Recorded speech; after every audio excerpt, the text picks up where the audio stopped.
3 times. Now Mason, when I did that, I made 2 empty place values that I could fill in with zeros. So now my decimal's in the back, so our final answer should be 568,100. Okay. On the other one, Micaiah, we're dividing again, so we're going to move the decimal to the, and how many times? 2. So Micaiah, where does that decimal end up?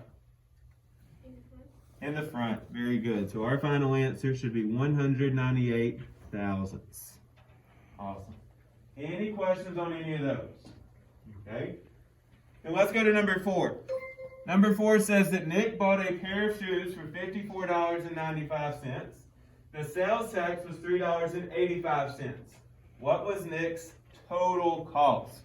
So KJ, if I'm trying to figure out the total cost, what am I going to do? Add. So KJ, 5 plus 5 is 10. Carry the 1. Then KJ, 1 plus 9. 10. And 10 plus 8? 18. 18. So 8 and carry a 1. Then KJ, 1 plus 4? 5. Plus 3?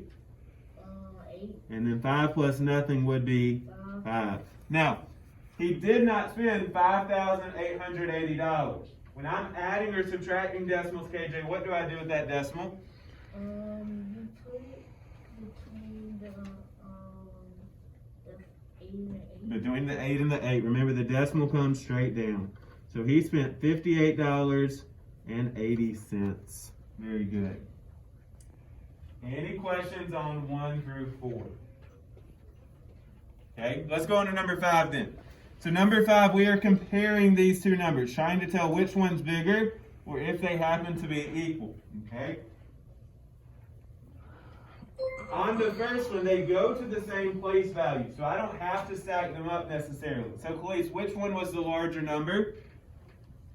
2 and 67,000. Very good. 2 and 67 thousandths is greater than 2 and 63 thousandths. So not by much, but it is greater.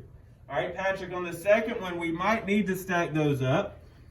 So 12.87 and 12.807. So Patrick, what could I add behind that 7? A 0. So now, Patrick, read those numbers for me. This top one would be what? 12 and 870,000. And the bottom would be? 12 and 807,000. Okay, so I heard Patrick say 870 thousandths and 807 thousandths. So Patrick, which one is greater? 12 and 870,000. Very good. That one that we added a 0 to was the greater one. Okay? On the last one then, Savannah, what kind of sign went between those? Equal. Because remember, if this is 20 hundredths and this is 2 tenths, we could add a 0 and they are in fact equal. Very good.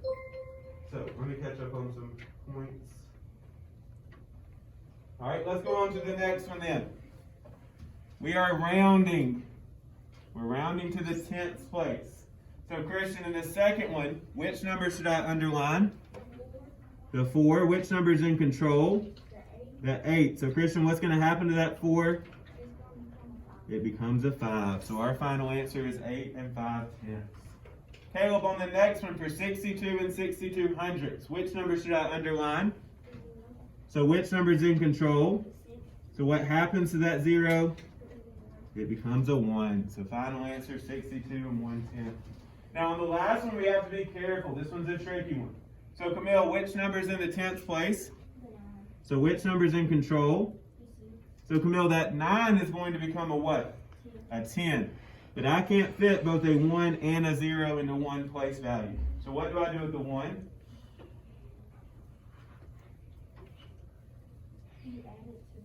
I add it to the 16, which makes that a, and what goes in the 10th place? A 0. So 17 and 0 tenths. Very good. All right, the next one. We are working on showing how decimals, words, and fractions can all mean the same thing, okay? So, John Mark, how would you write down 95 hundredths as a decimal? I put the decimal and 9 and 5. Very good. Decimal 95 would be 95 hundredths. How would we write that as a fraction then, John Mark? 95 over 100. 95 over 100. Very good. They would all mean the same thing, okay? On the next one then, For 14 and 100th, KJ, how would we write that as a decimal? 14.1. Now, if I put 14.1, that would say 14 and 1/10. So not 100. Let's rethink it. 14. Say it again. I said, that zero Add 0 in front of or behind the 1? behind. Now, if I put it behind, KJ, that would say 14 and 10 hundredths. I need it to say 100. Oh, add 2 zeros? Now, if I put 2 zeros in there, it's going to make it into the thousandths place. Khalees, what do you think? You add a zero In front of the 1. Very good. Because now, KJ, it says 14 and 1, and it ends in the hundredth place. So 14 and 100. All right, so Savannah, how would I write that down as a fraction? 14 as the whole number and then 1 over 100. Now, if you chose to do that as an improper fraction, it would have to be 141 over 100. Either way is fine. And the last one, we have a PEMDAS problem. So remember those 6 letters? If we do it out of order, we could get the wrong answer. So Nathan, what could we underline and do first here? 8 times 5, which is there anything else I could go ahead and do? Which is 20. So now I'm going to bring down everything we haven't used yet. All right, so Nathan, what do we have to use now? 40 divided by 20, which is 2. So now all that's left, Nathan, is 2 times 15, which would make 30. Very good. Awesome job. Any questions on any of those spiral skills today? So tomorrow we'll do our last one. We'll get a little practice page. That could be an easy 100 come Friday. Okay? Go ahead, put that into the math section of your binder.